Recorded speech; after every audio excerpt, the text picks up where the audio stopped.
plan to form an inclusive government. Well, he's sitting down now with Aljazeera's Osama bin Javed. Let's take you live now to Islamabad. Osama.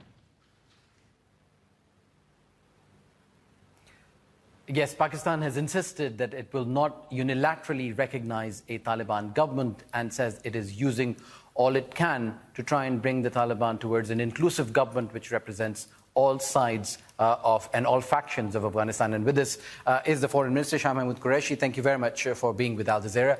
Mr. Qureshi, it's been a very fluid situation. What is your assessment on the ground, and is this going to work? Whether it is a government which is formed by the Taliban or it is formed by international pressure? Certainly it is a fluid situation, it's an evolving situation. But before I comment on that, let me, Osama, share with you. Who are we? We are victims. Pakistan is a victim of this war on terror. We've had 80,000 casualties. We've had an economic loss of over $150 billion. We had to deal with 2 million, close to 2 million internally displaced people. We are hosting over 3 million Afghan refugees the world had forgotten. And we were not responsible for 9/11. There was no Pakistan involved.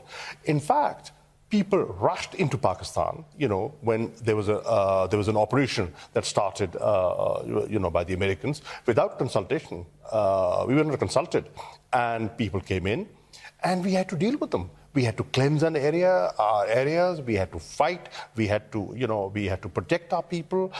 Innocent lives were lost, and we were asked to do more. Whenever we engaged with the international community with sincerity, we were doubted. We were questioned. We kept telling the world that the kind of government you've imposed in Afghanistan does not enjoy political support. There is corruption. There is misgovernance. Nobody listened.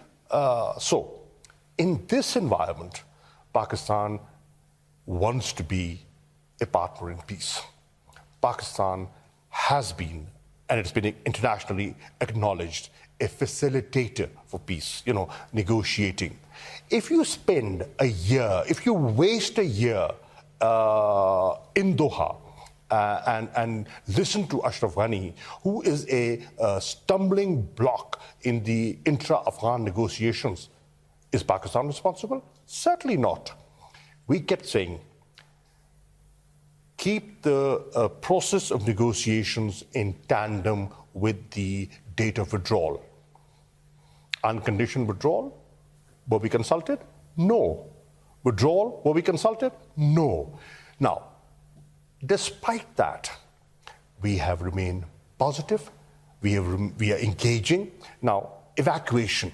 The immediate challenge that people are facing, the international community is facing, is evacuation, safe evacuation. What is Pakistan doing?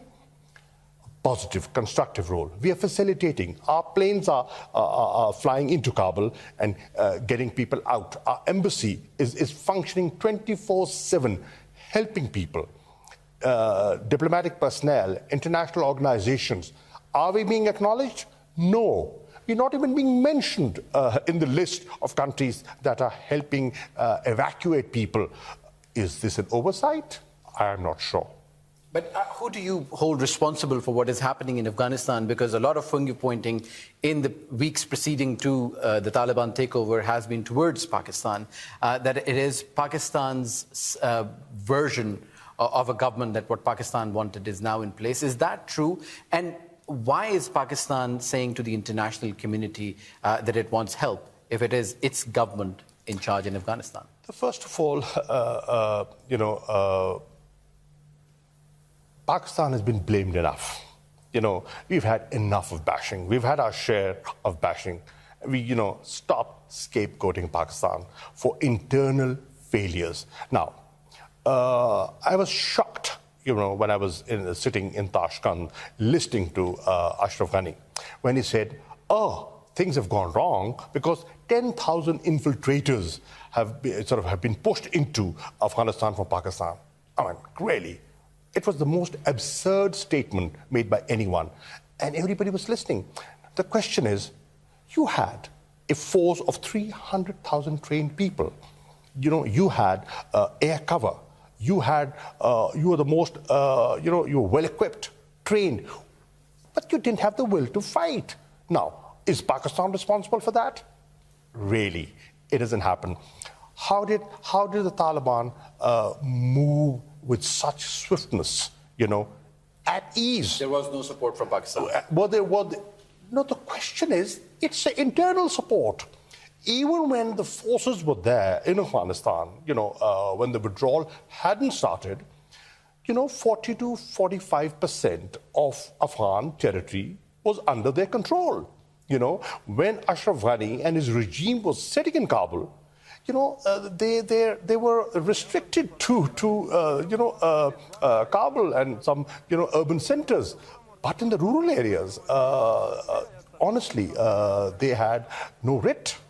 Okay, so that was then and we're it now. What happens now in Afghanistan? What does Pakistan favor? What is the role that Pakistan is playing? And how can there be peace in Afghanistan? Pakistan is part of the International Coalition for Peace. Pakistan wants to see reconciliation. Pakistan is not just engaging with the Taliban. Pakistan is engaging with entire Afghan leadership. Here in the Foreign Office, just a few days back, I had the erstwhile leaders of the erstwhile Northern Alliance. You know, they were not Taliban supporters. Why are we engaging with them? Why, why have we been going to Kabul, you know, trying to convince them that we have learned from the 90s. Let us not repeat the mistakes of the 90s. We want to be forward-looking. We want a peaceful, stable Afghanistan. It is in our enlightened self-interest because we want regional connectivity. How do we get regional connectivity without peace in Afghanistan? Finally, we're running out of time. Very quickly, how confident are you that the Taliban are going to form a government which is going to be inclusive? They're going to make sure that all the rights of women and other minorities are respected. And are you urging them to do so? I cannot predict the future, but where I am clear is we want an inclusive government. We want a government in Afghanistan which respects human rights. I think the initial statements that are coming out from the leadership are indicative of a new approach. We should encourage that. We should encourage the moderate element, the political approach, because there is no military solution. If there was one, you couldn't find it in 20 years. So listen to Pakistan. Stop scapegoating Pakistan. Pakistan wants to be a partner in peace. Pakistan can be the most trusted interlocutor in this evolving situation. Mr. Qureshi, thank you very much for talking to us. There you have it from the Foreign Minister of Pakistan, Shah Mahmood Qureshi, expressing that Pakistan is interested in peace and does not want to be scapegoated for what has happened in the past. OK, Osama bin Javed in Islamabad, thank you very much indeed.